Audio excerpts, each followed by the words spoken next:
Okay mga kababayan, dumako naman tayo dito. Mga kababayan, i-share ko lang po sa inyo to. Total, ito po yung mga memories namin ni Mima. Share ko po sa inyo kung gaano po talaga ito. Pakinggan nyo po maganda to. Ayan. Okay, nandito na po tayo sa Universal Studios. Ay, ano ba to? Resort World pala. Ayan. Resort World Sentosa. Napakaganda po rito. Yan. Kita nyo po Ayan po, kita nyo si Boss Mike at si Mima. Ayan po sila. Picture taking si Mima po. Dito kami na problema dahil ang dami po talaga mga posting na ginagawa nito. Oh. Napakagandang babae po talaga ni Mima. Oh. Yan Queen of Hearts. You're the Queen of Hearts. Kaya babalik na po kami with the team.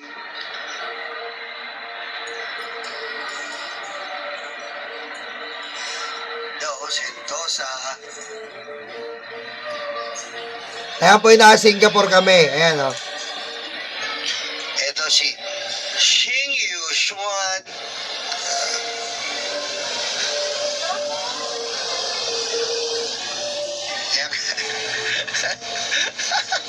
Pag nakakita ng ibon doon, tsaka crab, sarap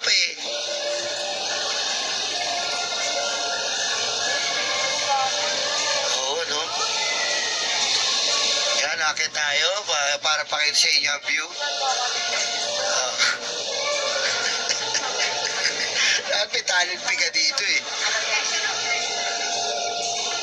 Ayan po, taora na naman si Mima. Uyun. Yan. Ganyan po kami ginugulpi ni Mima. Ginagawa kami videographer. Yan.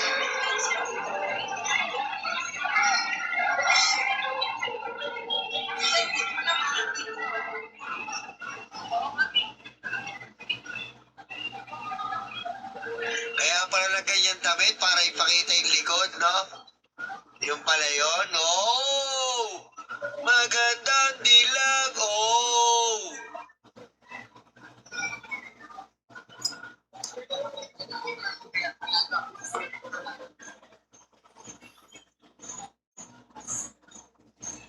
Yan, ganyan.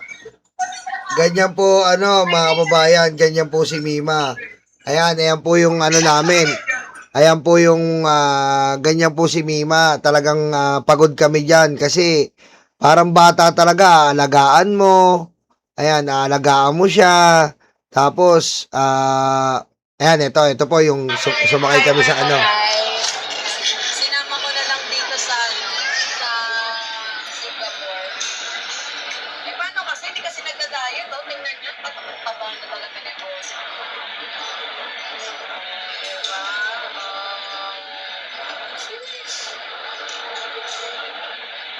Yan, nag-iingit na naman ako. Ayan po, nakasakay na tayo sa Binis. Papuntang Maynila. Dapat dito ka nag-picture boss. Right? Picturean kita dito. Ganda rito.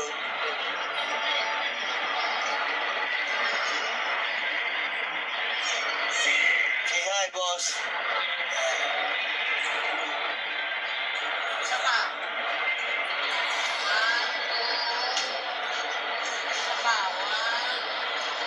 Ayan, susunod dyan si Mima. Tingnan nyo.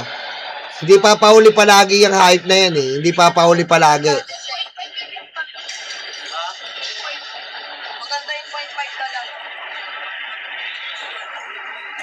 Yan, dito kami sa mall. And dito na po yung karugtog natin na tungkol po dito sa mga interview namin ng mga OFW sa Singapore na nag-aalala po sa kalagayan ng ating bansa dahil nga po nababalitaan nila ang mga fake news na pinapakalat ng Sara Duterte. Na-alarma po dito ang ating mga OFW na bakit daw gano'n umasta ang vice presidente walang ginagawa kundi manira. Yung achievements daw po ay yun ay ang achievements lang ay manira, ang achievements lang ay manise. Nakakatawa, no? Klase, no? Ayan, nandito na po kami sa kuweba. Ayan, kuweba ng Singapore.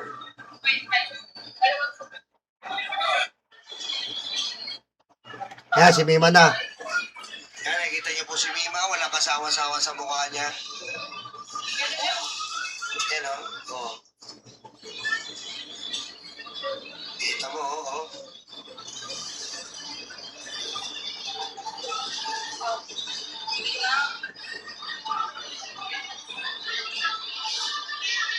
Tapingi talaga eh. Na yung ano. Kaya kita ka rin si Mima, ayun po. Kala mo, ano, oy, tinatad ba?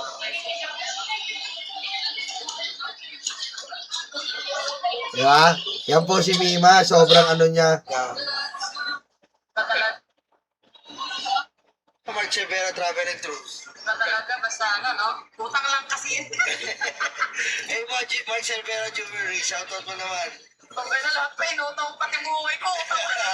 Pati pagtaba ko, dahil ito kay Pati pagtaba ko, dahil ito kay Boss Boy.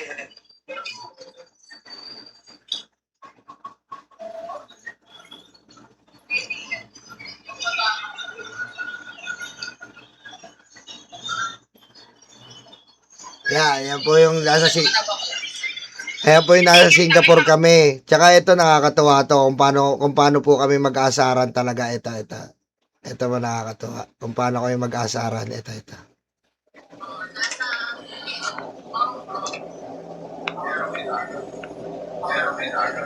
Wala. Ikaw, putang nanang bagay.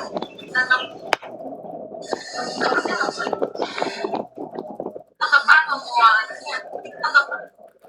Naniniwala talaga ako sa kasabihan, Boss Mike, na kapag nananapak ka ng tao, aangat ka.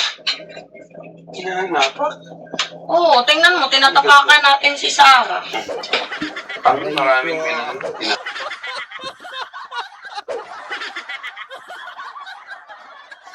Oo, sabi niya, niwala ako, pag natapak tayo ng tao, aangat ka. Tignan mo, tinatapakan natin si Sarah. aray ko. Walang kaya talaga bunganga na itong hayop na to eh. Oo. Yan na lang tayo. Gusto mo talaga yung pataya, ma'am, yan eh. Pag may nakitsura to, oh.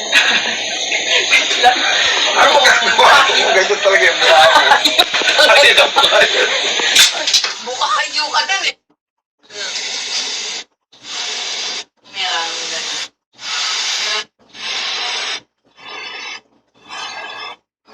Kailan kaya magkakaroon ng cable? Wala ka naman sa Hong Kong eh.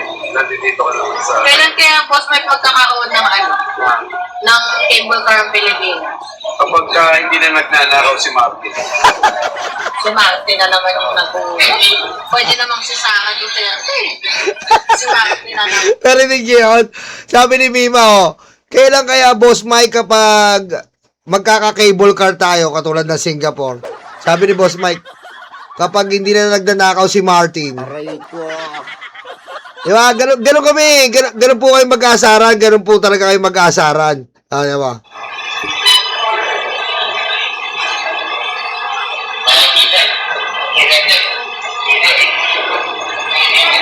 Magal naman yan kung ano natin. Sa Hong Kong, di naman ganito.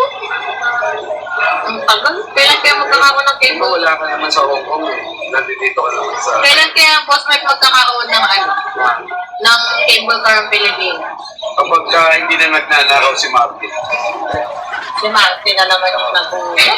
Pwede namang si Sarah Duterte. Si Martin na naman. Pag hindi nagnanakaw si Sarah at si Martin. Dapat yung dalawang yun, nagkakatuluyan na lang eh. Aray ko. Hindi na kami yan. Pipipicture mo na kami malay.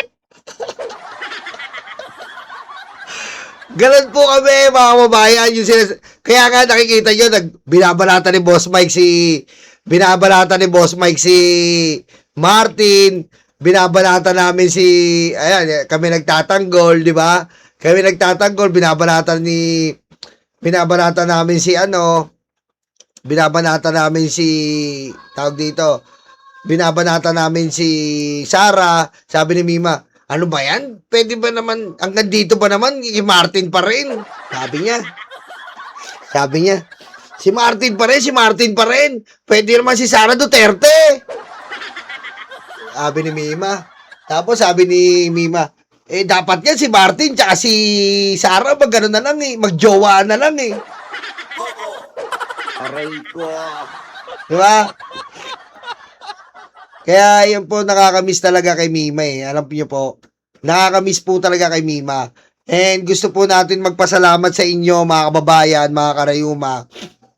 Dahil po, mga kababayan, mga karayuma, kung wala po kayong lahat, hindi po namin magagawa ang lahat po ng aming paraan para po mabigay kay Mima yung hinihiling niya na matagal na tawag dito, hustisya.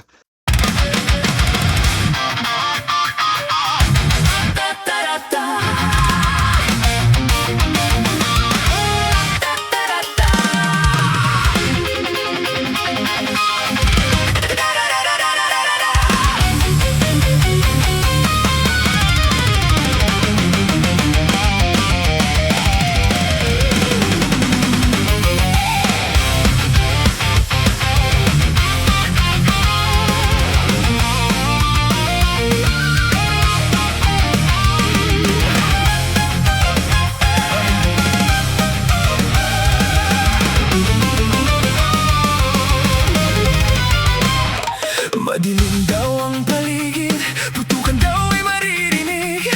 Takot sa kanilang mata, ikaw ay madadala.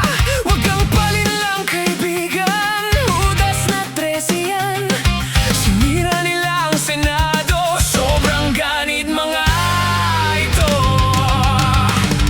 Hindi nyo na maloloko mga Pilipino.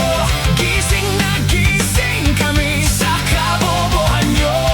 Di bumenta ang pelikula, pati ang drama. Sa sobrang kapal ng mukha, nangungumusta pa. Hindi nyo na maloloko mga Pilipino. Gising na gising kami sa kabobohan nyo. Di bumenta ang pelikula, pati ang drama. Sa sobrang kapal ng mukha, nangungumusta pa. May kaso at may sabit, sila